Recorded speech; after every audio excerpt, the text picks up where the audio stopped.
বিশ্বের গভীরতম সমুদ্রের তালিকায় বঙ্গোপসাগর না থাকলেও এই সাগরে এমন একটি জায়গা আছে যেখানে তলদেশ খুঁজে পাওয়া কঠিন। কেউ কেউ দাবি করেন মারিয়ানা ট্রেঞ্চের পর এটি পৃথিবীর গভীরতম স্থান। বিশ্বের অন্যতম গভীর এই সমুদ্র খাদের নাম সুয়াচ OF নো গ্রাউন্ড, বাংলা অর্থ যার কোনো তল নেই। বাংলায় একে আগে বলা হতো গঙ্গা খাদ। দেশের সম্ভাবনাময় ব্লু ইকোনমির জন্য এলাকাটিকে খুবই গুরুত্বপূর্ণ হিসেবে দেখা হয়। সমুদ্র বিজ্ঞানীদের মতে এই সুয়াচ OF নো গ্রাউন্ড একটি সামুদ্রিক অভয়ারণ্য, অনিঃশেষ এক মাছের ভাণ্ডার। এখানকার প্রাকৃতিক সম্পদের ব্যবহার দীর্ঘমেয়াদী, দেশের অর্থনৈতিক সমৃদ্ধি এনে দিতে পারে বলে মত বিশেষজ্ঞদের। সুন্দরবনের দুবলার চর থেকে 30 কিলোমিটার দূরে সুয়াচ OF নো গ্রাউন্ডের অবস্থান। এটি পৃথিবীর 11তম গভীর সমুদ্র খাত। বঙ্গোপসাগরের এই অঞ্চলটির নামকরণের পেছনে রয়েছে একটি কাহিনী। কথিত আছে 1863 সালে গ্যাটফ্লাই নামক একটি জাহাজ বিপুল পরিমাণ ধনরত্ন নিয়ে ভারত থেকে ইংল্যান্ড যাচ্ছিল।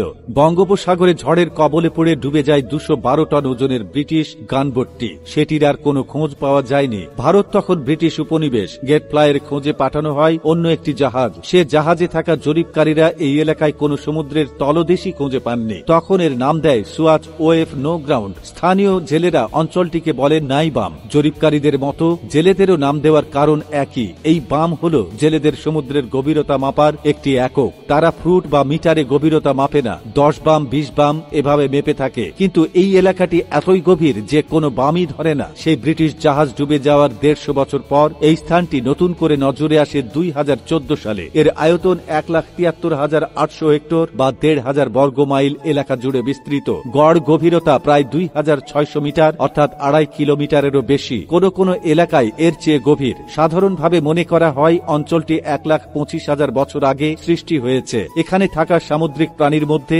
উল্লেখযোগ্য হল তিমি পাপাস ডলফিন, পৃথিবীর বৃহত্তম ইরাবতী ডলফিন। এটি পৃথিবীর একমাত্র সুয়াচ যেখানে 3 প্রজাতির সামুদ্রিক স্তন্যপায়ী প্রাণী একসঙ্গে দেখা যায়। আরও পাওয়া যায় গোলাপি পিঠের কুজো, ইন্দো প্যাসিফিক ডলফিন এবং মসৃণ পিঠের পাখনাহীন ইমপ্লস ডলফিন। আছে হাঙ্গর, কচ্ছপ আর বিরল প্রজাতির কিছু জলজ প্রাণী। শত শত প্রজাতির মাছেরও বিচরণ ক্ষেত্র এটি। মাছ ও অন্য সামুদ্রিক প্রাণীগুলো এখানে বংশ বিস্তার করে ছড়িয়ে পড়ে অন্য এলাকায়। সেখানে উড়ে বেড়ায় নানা ধরনের আকর্ষণীয় সামুদ্রিক পাখিও। বাংলাদেশ সরকার এই এলাকাটিকে সংরক্ষিত বলে ঘোষণা করেছে। সেখানে কোনো যাত্রীবাহী জাহাজ যায় না। তবে বাগেরহাটের মোংলা থেকে মাছের ট্রলারে সাহসী ভ্রমণ পিপাসুদের অনেকেই সেখানে যায় ঝুঁকি নিয়ে। এই যাত্রার অন্যতম আকর্ষণ হল তিমি। এখানে পানির কাছাকাছি সিগাল পাখির অবস্থান দেখে ডলফিন ও তিমির অবস্থানও বোঝা যায়। কপাল ভালো হলে সেখানে দেখা মিলে যেতে পারে ব্রিড তিমি ও মিল্কি তিমির। দৈত্যাকার তিমির উপস্থিতি মুহূর্তে শরীরে কাঁপন ধরিয়ে দেবে। তবে বিশাল এই প্রাণীটির বেশিরভাগ প্রজাতি মানুষকে মোটেও আক্রমণ করে না, বরং হাত দিয়ে আদর করে দেওয়া যায়। আর সেই আদর পছন্দ করে প্রাণীটি। তবে সেখানে বিপন্ন প্রজাতির এক ধরনের আক্রমণকারী তিমিও আছে। এই প্রজাতির বিষয়ে সাবধান থাকতে হবে। সুন্দরবনের বাস্তুতন্ত্র বা জীববৈচিত্র্যের জন্য এই সুয়াচ OF নো গ্রাউন্ড খুবই গুরুত্বপূর্ণ। এটি সুন্দরবন অঞ্চলের জন্য ইকোলজিক্যাল ফিল্টার হিসেবে কাজ করছে। ভিডিওটি ভালো লাগলে লাইক দিন এবং শেয়ার করুন। সবাই ভালো থাকবেন, সুস্থ থাকবেন, আমাদের সাথেই থাকবেন। ধন্যবাদ সবাইকে।